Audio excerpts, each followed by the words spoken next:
This is WWE superstar Drew McIntyre, and you're listening to the WWE Podcast. The champ is the one that everybody wants, me. Becky Lynch is going to WrestleMania. Claymore! Austin 316 says I just whipped your ass. This is my idol. You're going to acknowledge me. Welcome to the WWE Podcast. It is Saturday, September 3rd, 2022. Yes, a Saturday with all of these weird events happening on Saturday and preview and prediction shows happening Friday. I am recording days I normally don't, and given that an event, the premium live event of Clash at the Castle, wrapped up earlier today. I know I'm about 10 hours late, but hey, I couldn't watch it live. I hope you guys were able to, and we're gonna get into Clash at the Castle. Overall, I thought that it was one of the best pure wrestling pay-per-views. We're going to call it pay-per-view here, that I've seen in quite some time. From an in-ring perspective, there's a lot to like here. There's a lot to like from bell to bell in nearly every single match. Some of them over-delivered in what I already thought was going to be a great match. And we're going to break it down for you match by match in the order that they happen, with the exception of the main event. I'm not going to even try to hook you guys to the end of the show to talk about the main event. I want to start there. I'm going to start with the WWE Universal Heavyweight Championship, Undisputed Championship matchup between Roman Reigns and Drew McIntyre. Now, the crowd was 95% in support of Drew. I was worried that they were going to go 60-40. They were basically virtually unanimously behind Drew McIntyre and booing Roman Reigns. The crowd generally behaved themselves when it came to cheering who they should cheer and booing who they should boo. And when I say should, I mean what WWE wants them to do. They generally did. Even with the Dominic Mysterio heel turn, which brought a tear to my eye, and we'll dive into that. Even with that, the crowd cheered appropriately, or rather booed appropriately, when they could have easily cheered that. And with the Roman Reigns-Drew McIntyre matchup, Roman Reigns was the villain, right? There was no question about it. Drew McIntyre was as close to a hometown boy as you can get. And WWE drove home how many times? There's been 30 years. It's been 30 years. It's been over 30 years since they last had an event here. The last one, I believe they said SummerSlam 1992. That was headlined by the British Bulldog versus Bret Hart for the Intercontinental Championship, with British Bulldog winning. And so it's been quite some time. And the crowd, I keep saying genuinely, I mean generally, kept their enthusiasm up the most of the night. And they brought it. And just think, guys, a year ago, little over a year and a half ago, we were dealing with no crowds in a Thunderdome. Remember that? Or remember before that? In the early pandemic days when there was nobody? And how painful that was? So, we get the crowd back in full force at a high level. And I was very, very happy that the Cardiff Wales crowd delivered, and they delivered in a big way. 62,000 people there, just going crazy, and they even kept their energy up through the main event. And every match, by the way, seemed to be about 45 minutes long. I'm complaining, but I'm not. I guess I'm not used to every match being that long. I like it. Why do I like it? It's easier to digest. It's easier to get into the story when you don't have to rapid fire through matches, 5-10 minute matches. And not that every match needs to be 45 minutes, but it showed you that these performers have been handcuffed, not being able to showcase what they can really do, because a lot of times they're limited on time. And whether that's Vince McMahon's fault or not, I don't know. I would imagine that it is Vince McMahon who was the one who signed off on the amount of time everyone was given. But rather than giving everyone a jersey, they in this case, gave us, 5-6 matches and just gave everyone an ample amount of time to tell a story. And I loved it. So anyway, I got way off track. The main event. The main event was really good. Okay. I thought that the match quality was, it was maybe even better than Brock and Roman in certain ways. And the kickouts of finishes, I'm cool with, but I think this match may have overused the kickout of finishes a little too much. But there was use for it, given that the finish of the match saw Drew essentially win the Universal Championship, the Undisputed Championship, which, by the way, only to have ruined by Michael Cole, who can't help himself but always tell you, we're going to see a new champion. How has no one said this to any announcer? Straight up, shut your mouth. There is never a time, almost never a time, that anyone can point to in which an announcer ruins the finish just seconds before we find out the finish and tries to predict what's going to happen, or that it's a certainty that so-and-so is going to lose the title or win the title, only to find out seconds later that the exact opposite happens, therefore spoiling what's about to happen. So announcers like Michael Cole, who I don't hate like a lot of people do. I think he does a good job, and I often don't think he gets the respect he deserves. But it's a bad habit of commentators. This just incessant need when a finish of a match, towards the end of a match, is happening, and there's those false finishes before you get to the true finish, the announcers spoil the heck out of it, and always try to steer you in the opposite direction from the direction now you know you're going. So does that make sense to everybody? You know what I'm talking about. When an announcer is like, Drew McIntyre is going to win the Universal Championship right here. And it's like, in that moment you go, well, thanks, Cole. We know it's not happening now. So shut your mouth. This is to Cole. This is to every announcer that does this. In those few seconds, those tense moments, you want to talk about pouring cold water on those moments? And it may not ruin it for you guys, but maybe it does too. It needs to be addressed because I'm sick of it. I didn't think of any ranting at the beginning of the show, but as I'm thinking about it, it is a very bad, it's one of the worst habits any announcer can have. So, okay, let's get into a little bit more positive stuff. Physical match, good chemistry.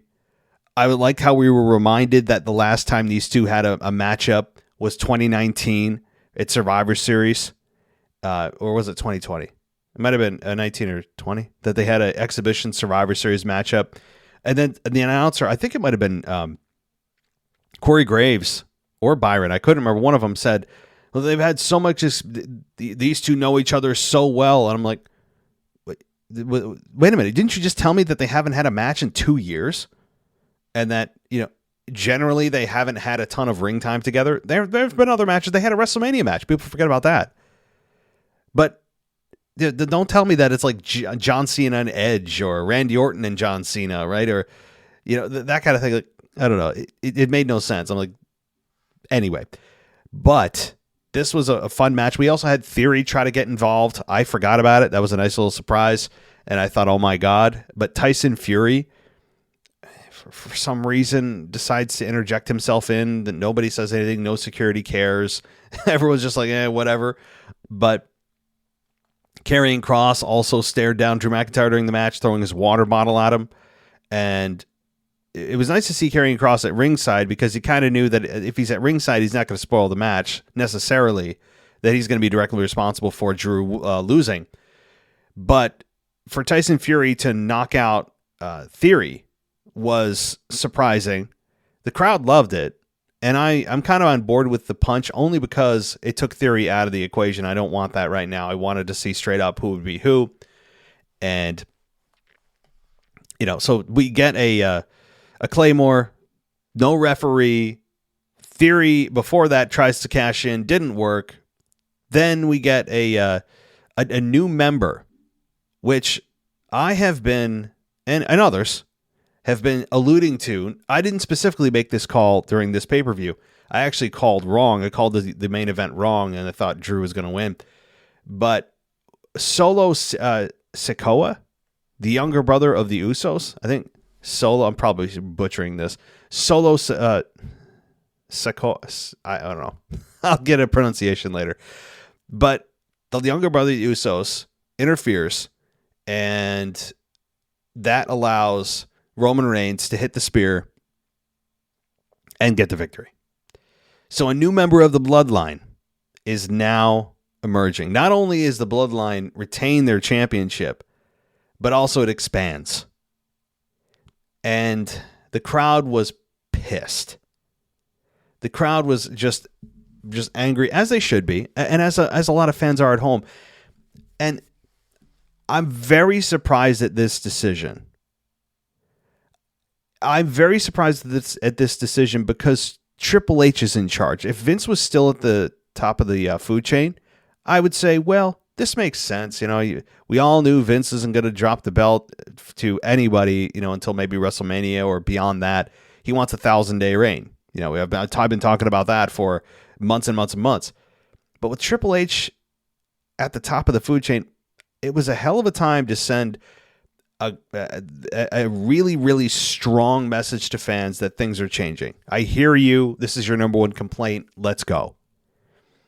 If Triple H's logic is, well, see, they're getting so annoyed. They're dying for somebody to beat him. See, that has people interested. I would argue that this is the wrong kind of heat. Now, I've made this argument a few times before, and I know people will battle to the death with me, and I will too. I will die on this hill. That there are differences in heel heat. The one side of heat is the heat that you want as a heel, that people would pay their money to see somebody beat your ass. That somebody would pay money to see a babyface hand you your ass on a silver platter and just bludgeon you, right? Or just beat you. And the people arguing against me would say, well, isn't that exactly what people would want for Roman Reigns? And the answer is, it's gone deeper than the character. It's gone deeper than wanting to see somebody beat Roman. It's actually the heat. It's heat on the company now. It's gone beyond the, okay, let's play along in this fantasy environment. Fun run. I like to see Roman get beat up. Cool. I'm angry that he's still champion, but I'm along for the story. It's beyond that. It's actually the second kind of heat, which is the heat you don't want. That's heat on the company. And it's go away heat, meaning people want to change the channel. Now, you could look at the ratings and you could bear that out. I don't believe that WWE has had a drop in viewership. And it's a lot of empty threats, more than likely, of fans saying, oh, I'm going to stop watching. And most of us don't, right? It's just kind of pay attention to me, or I'll do the thing that I'm, say I'm going to do. Don't push me. And most of us just stay along, right? Most of us stick around. But the product with Roman Reigns as champion, I agree, I'm over. And not in a way that makes me want to pay somebody to see beat Roman up.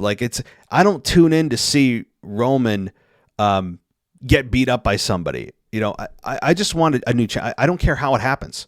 I don't even care if Vince McMahon comes back from the dead out of obscurity in a retirement home and it gets gets the keys to the kingdom for one more day. And in that day, he just decides to strip Roman of the championships. Great. I really don't even care anymore. I'm past the point of caring who gets the belt. I'm past the point of caring if it's a young star that they could use to build their career, which is what it should be ideally, and something they can use to springboard them into the next level of their career and help build new stars. I don't give a damn anymore about that. I don't pretend to care anymore about it. It's just, we're at a point now where fans are just, it's heat on the company for continuing this.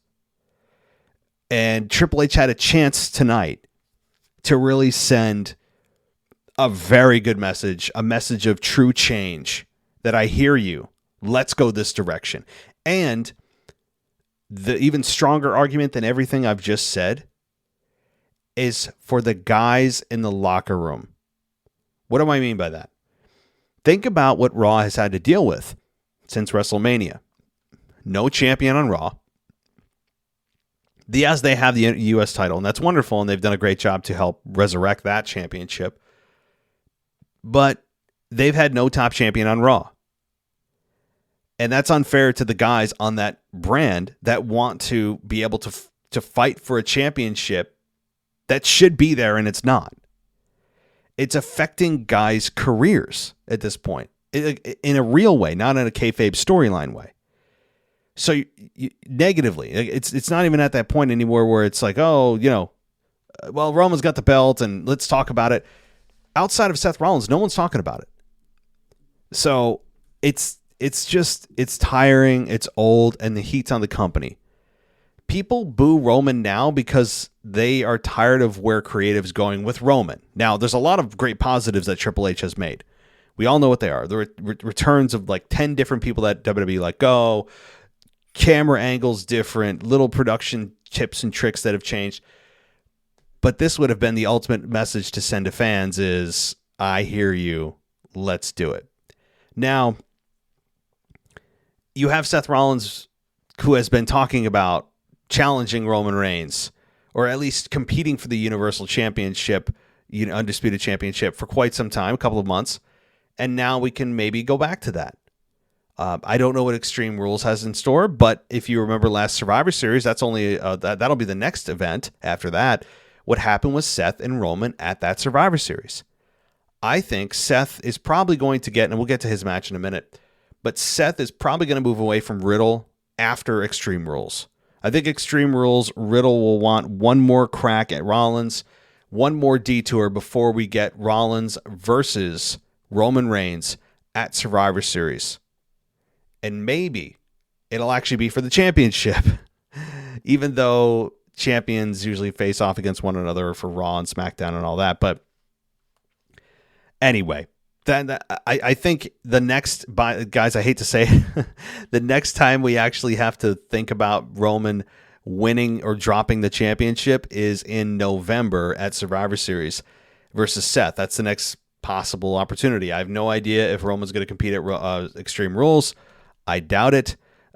Although it is Philadelphia on October 8th, we'll see. I haven't heard anything official.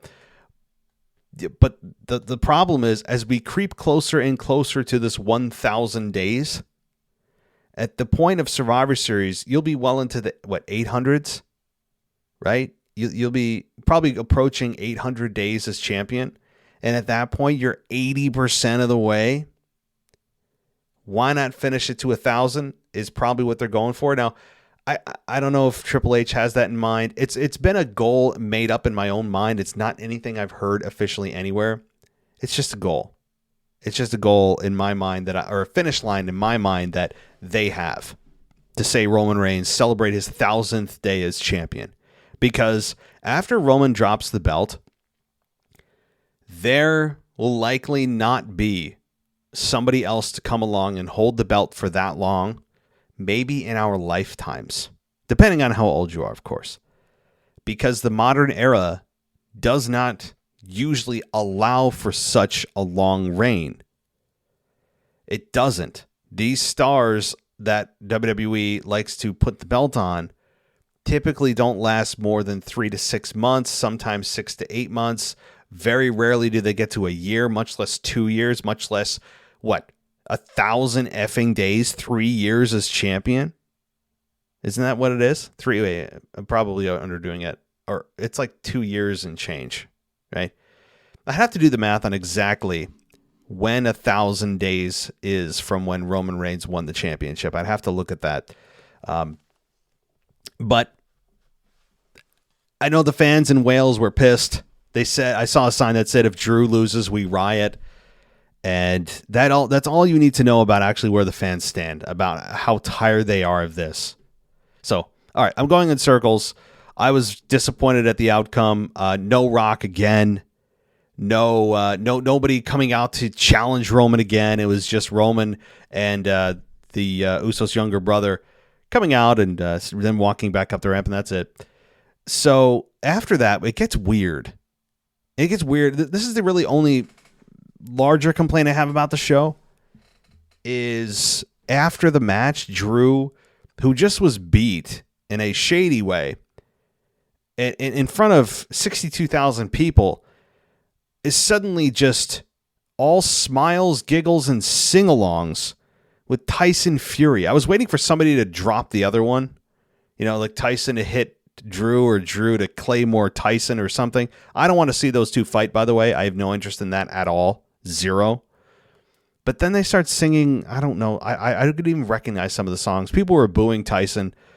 And then Drew was saying, oh, well, I'm so happy to be here. You guys, you guys came out for me. I appreciate all that stuff. And it was like, and then he's singing along. You wanted to sing Sweet Caroline? Like, what the hell is going on? I thought it was a really awkward way to end the show. It was almost as if Vince, I tweeted this out, came back and somehow just went into the, in a ski mask, found his way into the production meeting. And when no one was looking, snuck into the conference room and then penciled in this segment and snuck back out of the building. It's almost like Vince McMahon made this because it doesn't make any creative sense. I understand why they did it to try to make people feel good on the way home. But the fact is Drew lost and then he's suddenly okay with everything. I don't know. It's weird. And then Tyson Fury, a guy that no one asked for, no one wants to see in wrestling. Like I have no interest in the guy. Amazing boxer. That's great. But to me, I have zero interest in it. He played a big role in the event. But, all right, moving on. I wanted to get that out of my system about the main event.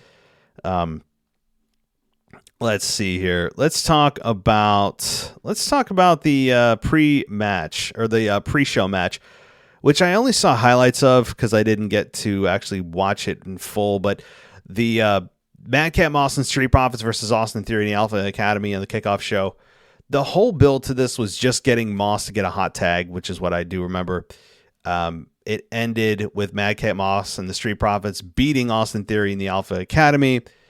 It was just a nice, feel-good, get the crowd warmed up moment. The match was, from what I saw, was fine, and it makes sense that the Street Profits and Madcap Moss win. They're really trying to build Madcap Moss. There's no doubt about that. All right. Then we get to the opening of the actual show.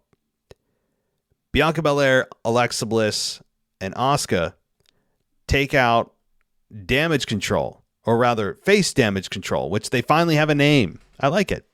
They finally have a name. Bayley, Io Sky, and Dakota Kai. After the crowd sang to Bayley, all 6 women began to brawl, and they went for a triple suplex. I have mixed feelings about it. I don't think I've ever seen a triple suplex. But it also feels like everyone's waiting on their spot. Like, okay, everyone get into place. Ready? 1, 2, 3. Like, I'm very mixed. Like, it's cool, but it also feels very staged when they do those things. Because if you were actually trying to fight, you wouldn't just be like waiting around, or you just, it frozen in statue mode until everyone's in place. Wouldn't you try to actually be actively fighting? I don't know. But that's what pro wrestling is. So, not trying to ruin it for you, but those things are very, very kind of simulated, if you will.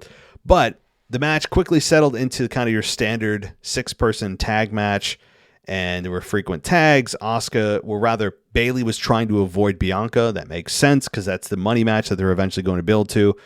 Then Bayley hit a rose plant, and Sky hit a moonsault that allowed Bayley to score the victory on Bianca.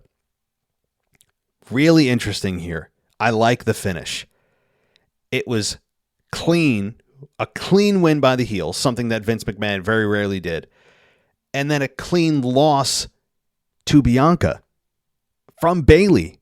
I mean, yes, she got hit with a couple of finishes, but that was also kind of a Vince McMahon no-no, is the champion, if they're on a tag team, almost never takes the fall. The blame has to be put to somebody else, one of their underlings.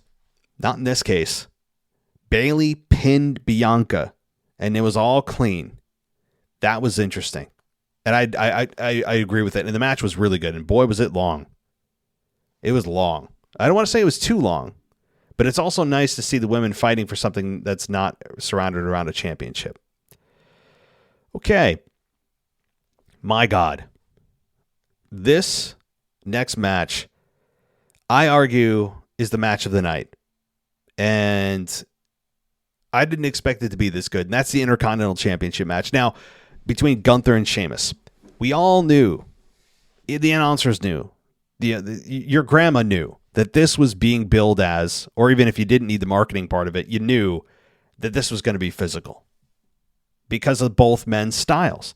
Both men have a very, very physical, brutal style. Not dangerous, just stiff. And they work tough. And they have very, very similar wrestling psychology, it seems like, too. So this was just so well done. What a great match. These were career-defining matches for both men. Both men. Yes, of course, for Gunther, who's on the rise. And also for Sheamus, who hasn't had that good of a match in how many years? When's the last time Sheamus got that kind of reaction? Yes, he was in the UK, right? He's an Irishman. I get all that, and that certainly helped. The crowd was definitely behind him.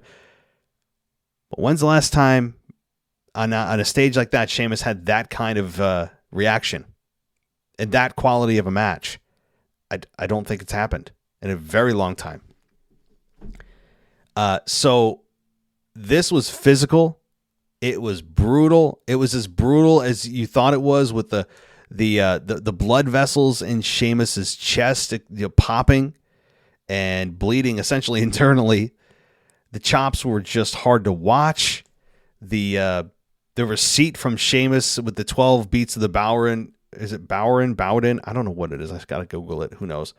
But those chops, the receipt back to Gunther was also brutal. You could tell he was laying it in hard, like as hard as he could. So it was good stuff here. The psychology of the finishes and the near finishes were great. The Celtic Cross near fall was brilliant. That the Gunther winning with a lariat, I didn't see coming. The only fly in the ointment, if you want to call it is that Gunther could not get Sheamus up for a powerbomb to save his life. I mean, the second attempt was much better, when it was a near fall. But that's it. I mean, I'm not even gonna knock those two for that. But if you're trying to find something, that would be it. But this was, other than that, like a 4.8 out of 5 stars. This was awesome. And isn't it amazing that you have a match like this that had nearly no top rope flying maneuvers? Yes, Gunther hit the power bomb and all that. And we had a couple of off the top rope moves, but they weren't flip, flop, and fly. The moves made sense. The guys took their time. The in-ring psychology was at a premium. This couldn't have been better. It is better than I had ever imagined it would be. The crowd was so into this, as they should have been. This was just so good. It was old school.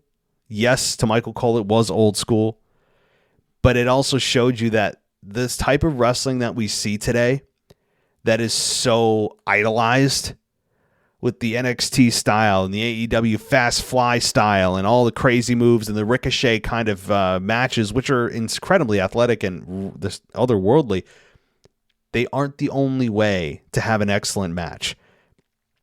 I would prefer this type of match any day of the week over the 100-mile-an-hour. Look at how crazy I can go, how many maneuvers I can do. Look at how many reversals I can do and how quickly I can do them. How many 450 splashes can I do? I would take Sheamus and Gunther and that match style every week, twice on Sunday.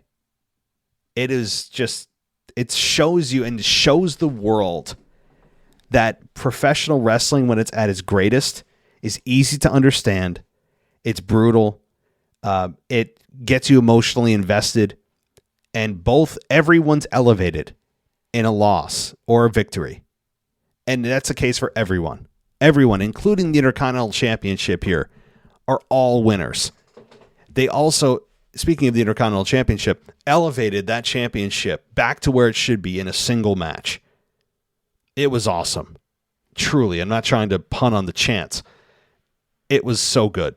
I don't know what else to say about it. I mean, do I see them probably having a rematch? Yeah. But will they have the same quality of a matchup? No. It very rarely comes back to magic like this. Very rarely, even if you put the two guys in the ring again, will they have the same kind of match in terms of quality. It's just difficult to do to have at that level. These are the types of matches that are match of the year candidates, and my God, it was so good. But Gunther winning, absolute right decision. 100%. All right. Then we get to the Smackdown Women's Championship, Liv Morgan versus Shayna Basler. This match was better than I thought. These women brought it.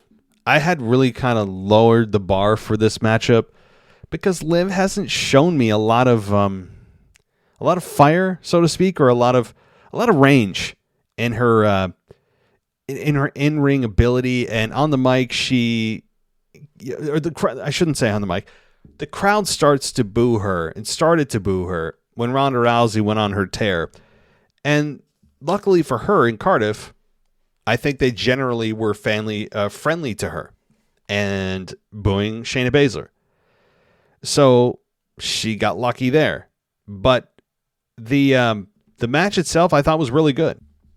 I don't envy the women to have to follow the Sheamus and Gunther match. I'll just say that. But this was a good match. The submissions had me emotionally invested. The amount of submissions, both women, even the submission that Liv put on Shayna, was it the triangle choke? Or maybe that was Riddle and I think that was Riddle and Seth. But the number of just false finishes with the submissions was very good. Morgan drove Basler's head into the turnbuckle. Then she hit a running powerbomb. Basler then locked up the Karafuda clutch and an armbar. Morgan reached the ropes. And then shortly thereafter, after hitting a kind of a code breaker, hit Oblivion for the win. This is a victory that if you're a Liv Morgan fan, you desperately needed to validate her as champion. She has, from the time she became champion and has defended it, been an opportunist. And that's what Money in the Bank should do. So there's nothing heelish about that. But then she defends it and is successful in kind of a shady lady luck way. So I think that Liv Morgan needed this victory. I'm not worried about Shayna Basler. I think that she is going to go on a tear and she'll go back to the old Shayna Basler, just breaking people's arms. I think that Triple H sees the value in that personality of Shayna Basler. So this was a good match. Definitely one that surprised me. The only thing I would say about Oblivion, she needs to tighten that move up or change finishes. It's sloppy, and it didn't look good. If you saw the maneuver, you would say, no way the match is ending after that, and it did. That's the only thing I'd say. It was just her. I don't know if it's just, it looks like it's a difficult move to make it look good every time. It seems like an overcomplicated move. And because it's like, I don't know, maybe it's also partly responsible for the person who's taking maneuver to make it look really good too, and it is. But I don't know. Just a small observation there. But all right, Edge and Rey Mysterio versus the Judgment Day, Finn Balor and Damian Priest. Edge came out with a lucha mask on. That was weird. I didn't enjoy that. I'm like, Edge, can we just see you? Is it really Edge under there? And the crowd was like, what? Like they were off the wall for Edge, by the way. The amount of positive reception and cheering and cheers and adulation that he received was just, through the roof. And that's wonderful for Edge. And so that was fun. Rey Mysterio also got a positive reaction, not to the level of Edge, but still. And the Judgment Day comes out, and we finally got Rey Mysterio having the guts to hit Rhea Ripley with a suicide dive albeit it was on Dominic, and then just by proxy, we had Rhea push him down or get knocked down. But it's something. It's something in the right direction. So the match was good. I will say Edge attempting the 619 was interesting. He got a 519, as Corey Graves said. It was like almost there, not quite. But I do appreciate Edge trying the 619. It was a decent attempt. And we got Edge hitting a spear. And after the 619 was hit on Balor, and then Balor gets speared. So Balor got the 619, Edge speared him after that, and then gets the victory. After the match, we had Rey and Edge celebrate. Dominic kind of looked annoyed before kicking Edge right between the legs. And I thought he was about to do the same to his dad, but he still clotheslined his dad. And I loved it. The crowd didn't cheer. I saw in that moment, I'm like, ooh, this could be one of those moments where people are just super excited for Dom. They're tired of him being a little, you know what, and it's time to give him a voice. It's time to just do this, and they did. And I was super excited for Dom. He had a different look to him. I instantly care more about him now than I did, 2 seconds before that moment. It was just a long time coming. My God, was it a long time coming. Maybe I'm wondering if they didn't do it because they didn't feel Dom was ready for that type of spotlight. Because once he turns heel, the follow-up is super important. He has to explain why. And I mean, that means he has to cut a promo, which he hasn't yet. Like, he has not cut a good promo at all yet. But it's time for Dom to step up, be a good heel that I know he can be, and attack his father, which I think he will. I think his dad on SmackDown is probably going to come out and he's going to try to chalk it up to just being frustrated and not trusting Edge and all that. And he's going to have to Rey Mysterio is going to have to get burned by his son many, many times before he decides he's going to face him in a ring. And it's, I think, a little bit of a carbon copy of, this is not a complaint, but if you remember Kane and The Undertaker, if you're an older fan like myself, in 1998, when Kane, actually it was at Bad Blood in 97, when Kane first attacked Undertaker in his debut, and then subsequent to that, Kane continued to attack Taker. Taker refused to retaliate against his younger brother until he finally reached a breaking point, and he decided to say yes, and fought him at WrestleMania 14 and beat him with 3 tombstones. And nearly broke his neck, if you watch those tombstones. But that's, I think, the kind of psychology that they're going to adopt here, where Rey isn't going to immediately, give his son a concerto and try to snap his neck, but they're going to give Rey a little bit of compassion and try to see if he can talk to his son, right, and see what the hell happened. And I don't know what got in his head. I think it was just a bit of confusion, all that.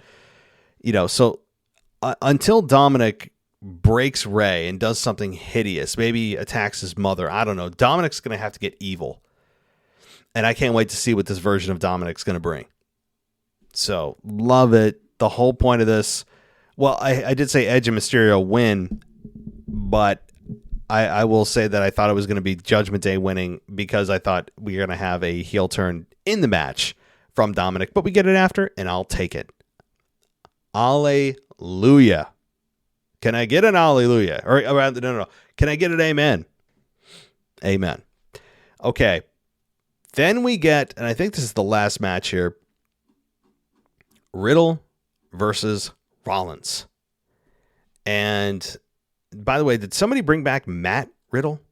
I think I heard Matt being said by one of the commentators. So that's interesting to see if his name got readopted to him. But the match, again, very good. Very good.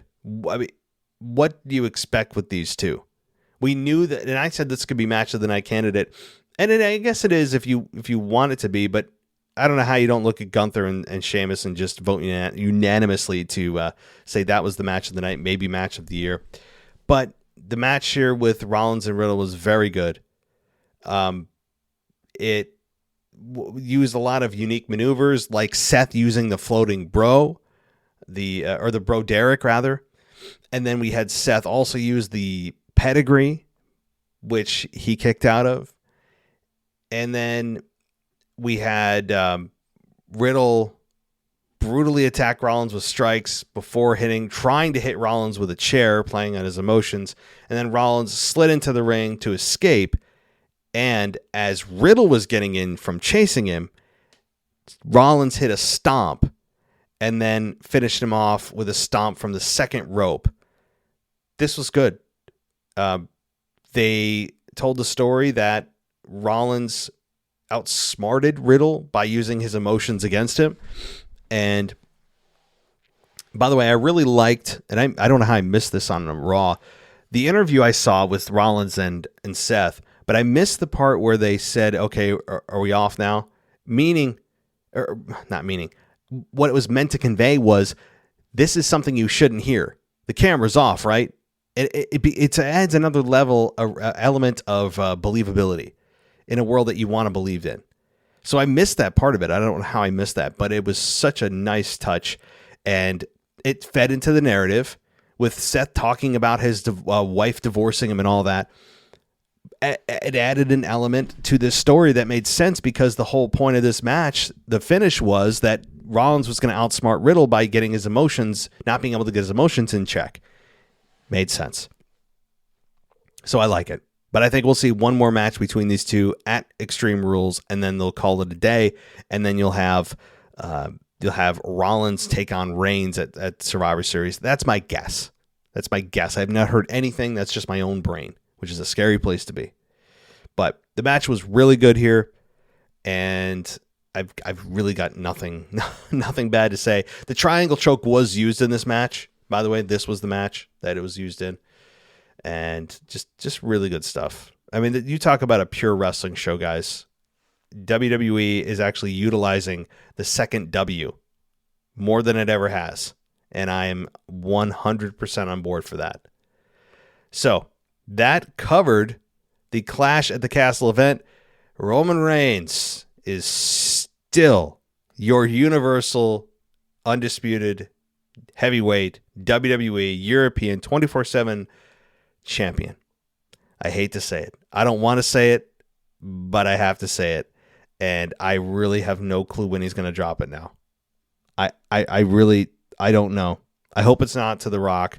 I keep waiting for the "if you smell," and every time I'm like, okay, we're getting to the point now where WrestleMania is just starting to creep up on the horizon. Like, you can kind of look and go, all right, I see where we're going. It's September, so that means October, November, December, January, February, March, April, like 7 months. You got 7 months, but 7 months goes quick. And I think Rock Roman has to happen in Hollywood. Has to. I mean, if it doesn't happen this year, it's not going to happen. You've set the stage perfectly. It's in Hollywood. It's the place that The Rock came in to dominate and did dominate. You have Roman Reigns still at the top of his game as a heel. It's WrestleMania. What better time and place can you do it than there? So I think it has to happen there, because what are you going to do? Wait a year until it's a nice round WrestleMania 40 in Philadelphia?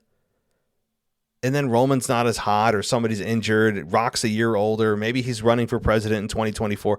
There's a lot to consider. So I'm just advocating for Rock Roman. Like, it just needs to freaking happen so we can move on with our lives. And Roman needs to drop the belts before that. I don't want to see Rock and Roman for the belts. That's all I have to say. There's no need for it. It would take away from it, and it would ultimately give away the finish of the match, because you knew and know that Rock has no business winning championships right now. So that's another thing. But I don't know if Triple H has the balls to keep Roman champion through WrestleMania. Another 7 months? Yeesh. That sounds brutal. But, all right. Again, I think that covers us here on the WWE Podcast. I thank you, everybody, for listening. You guys can go ad-free at patreon.com/WWE Podcast for $1 a month. That gets you hundreds of ad-free shows. It gets you into the door to our Discord server, and it's a lot of fun. And you get a shout-out on the show, too. You can also go to WWEpodcast.com for all of our ad-free shows and subscribe. Go VIP. You can also go into our Apple Podcast feed, and there's an ad-free button right there for 99 cents a month or $10 for the entire year. Thank you, everybody, for listening, and I will not be doing a weekend review tomorrow. I did watch Smackdown a little bit, but given that we just saw Clash of the Castle, who really cares about Smackdown, because that supersedes what happened on Smackdown. So I will talk to you guys hopefully on Monday, if Anthony and I can sync up our schedules. We've been just crazy lately with it. I keep posting, retros and things like that from the past, but I have to, because both of our schedules are crazy, and we'll be able to do it, I hope, this Monday for the current state of WWE, and then Tuesdays are all review. We're back into normal time until we get to the Extreme Rules event, October 8th. So thank you, everybody, for listening. Consider going VIP or subscribing to us on Apple Podcasts, and I will talk to everybody and talk to you next time.